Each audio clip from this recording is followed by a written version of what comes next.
At first, the elbow seems to work like a simple hinge, but the elbow is a complex joint whose motion affects the forearm and the wrist joint. It is easy to see why the elbow can cause problems when it does not function correctly.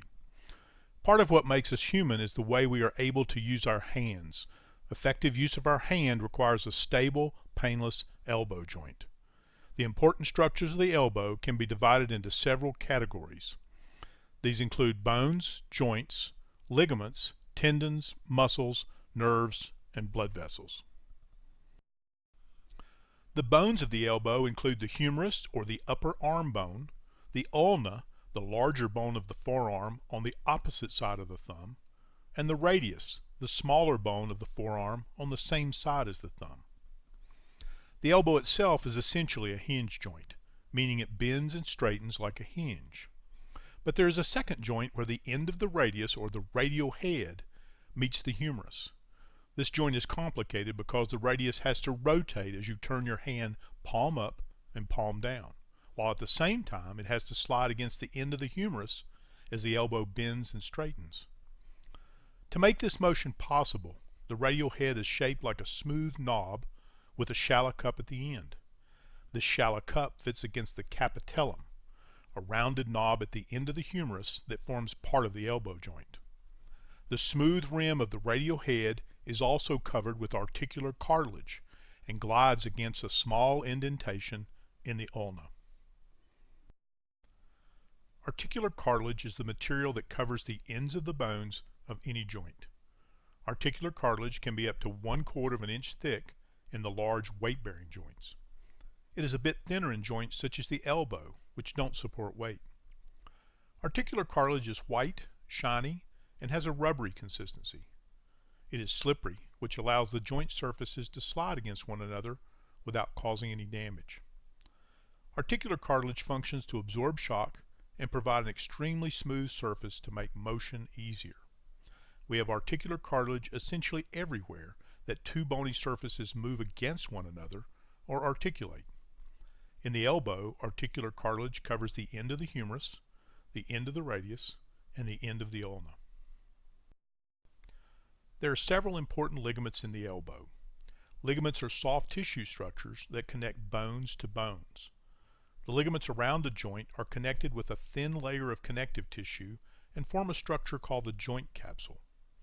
The joint capsule is a watertight sac that surrounds a joint and contains lubricating fluid called synovial fluid.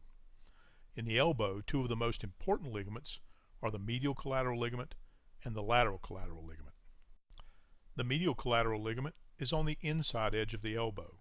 The lateral collateral ligament is on the outside edge. Together, these two ligaments connect the humerus to the ulna and keep it tightly in place as it slides through the groove at the end of the humerus. These ligaments are the main source of stability for the elbow. They can be torn when there is an injury or dislocation to the elbow. If they do not heal correctly, the elbow can be too loose or unstable. Another important ligament for elbow function is the annular ligament. This ligament wraps around the radial head and holds it tight against the ulna. The word annular means ring-shaped, and the annular ligament forms a ring around the radial head as it holds it in place. This ligament can be torn when the entire elbow or just the radial head is dislocated. There are several important tendons around the elbow. The biceps tendon attaches the large biceps muscle on the front of the arm to the radius. It allows the elbow to bend with force. You can feel this tendon crossing the front crease of the elbow when you tighten the biceps muscle.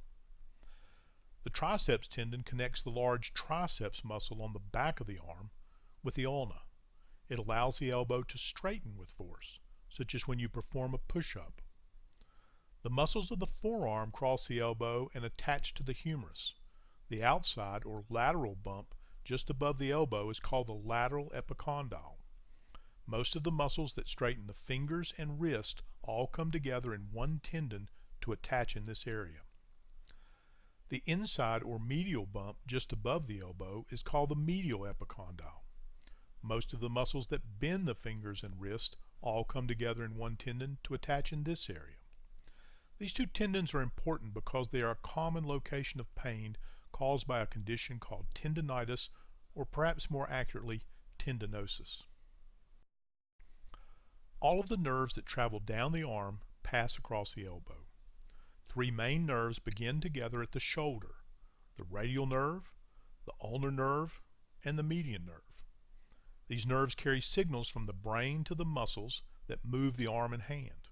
The nerves also carry signals back to the brain about sensations such as touch, pain, and temperature.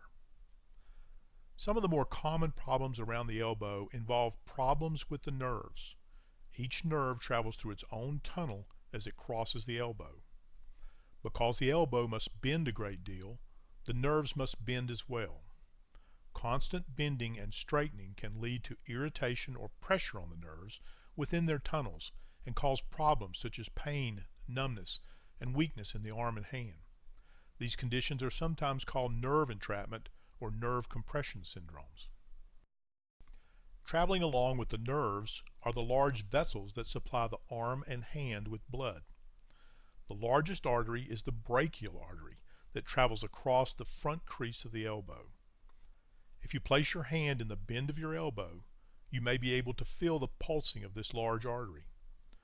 The brachial artery splits into two branches just below the elbow: the ulnar artery and the radial artery. These two branches continue into the hand. Damage to the brachial artery can be very serious because it is the major blood supply to the forearm and hand. As you can see, the elbow is more than simply a hinge. It is designed to provide maximum stability as we position our forearm to use our hand. When you realize all the different ways we use our hands every day and all the positions in which we place our hands, it is easy to understand how hard daily life can be when the elbow doesn't work well.